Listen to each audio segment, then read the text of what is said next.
The wind did not move like wind that night.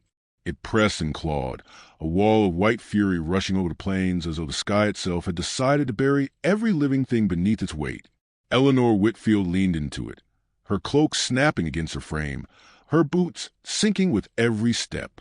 The snow swallowed the land, the trail, even the sound of her own breath. She would not have been outside at all if not for the strange cry she thought she heard. Faint, nearly devoured by the storm.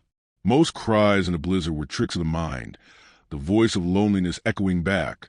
But this one reached inside her chest and would not let her go.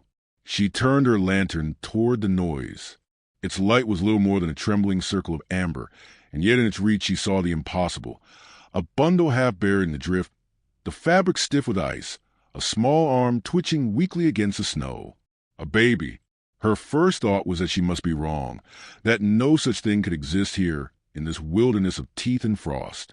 But then came the sound again, thin and cracked, a cry that shivered like glass. Her hands moved before her mind could argue.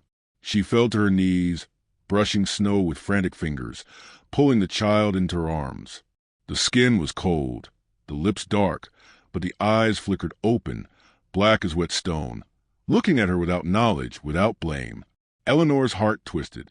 She knew at once the child was Comanche, marked by the beadwork sewn into the soaked wrappings, the pattern she had seen once on a trader's pouch.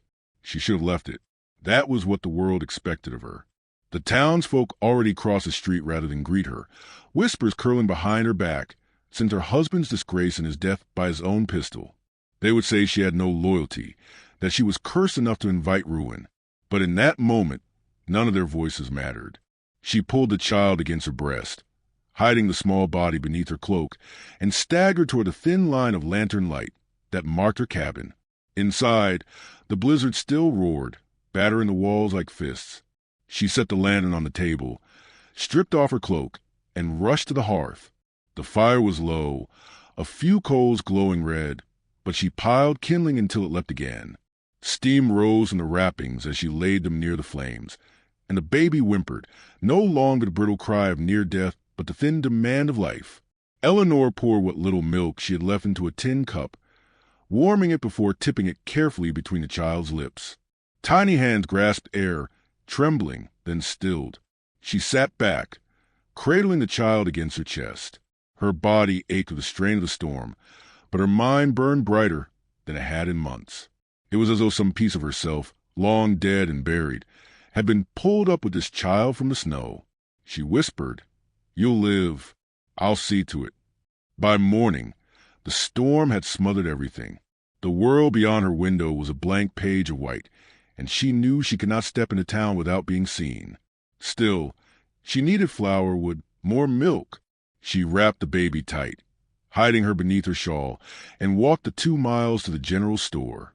The bell above the door rang sharp as judgment. Clara May Holloway, all angles and tight lips, stood at the counter. She caught sight of the bundle, her eyes narrowing. "What's that you've got there, Eleanor?" Eleanor shifted her weight, forcing calm into her voice. "A foundling. Storm near took her." Clara May leaned closer, peering at the beadwork that peeked from beneath the shawl, her mouth parted, scandal blooming across her face. "That's no foundling.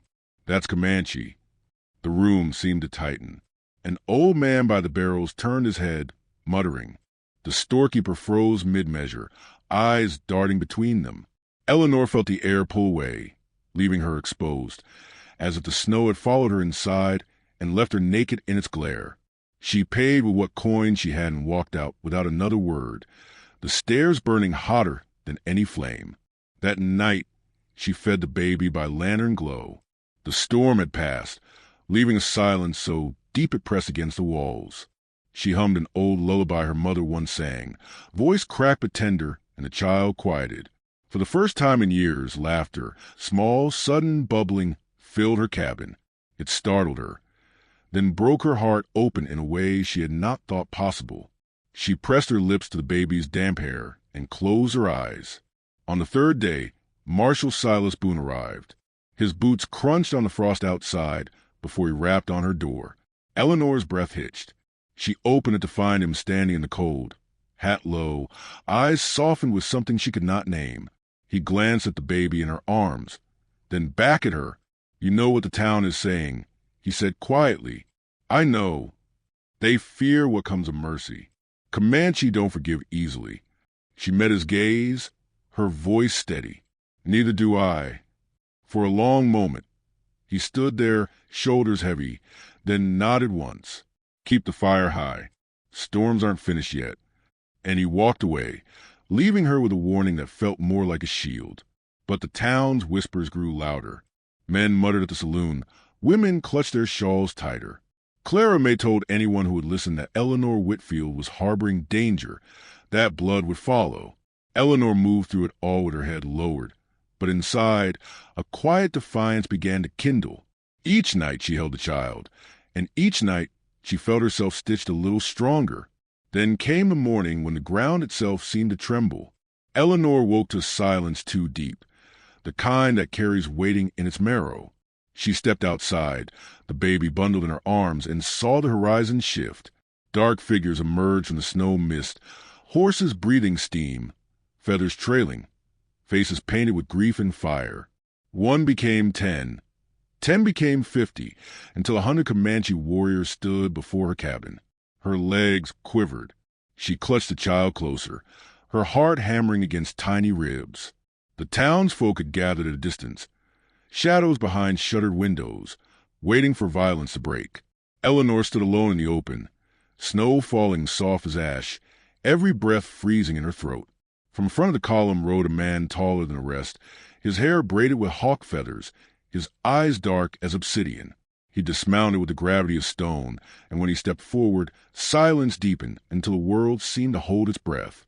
Chief Tenaya.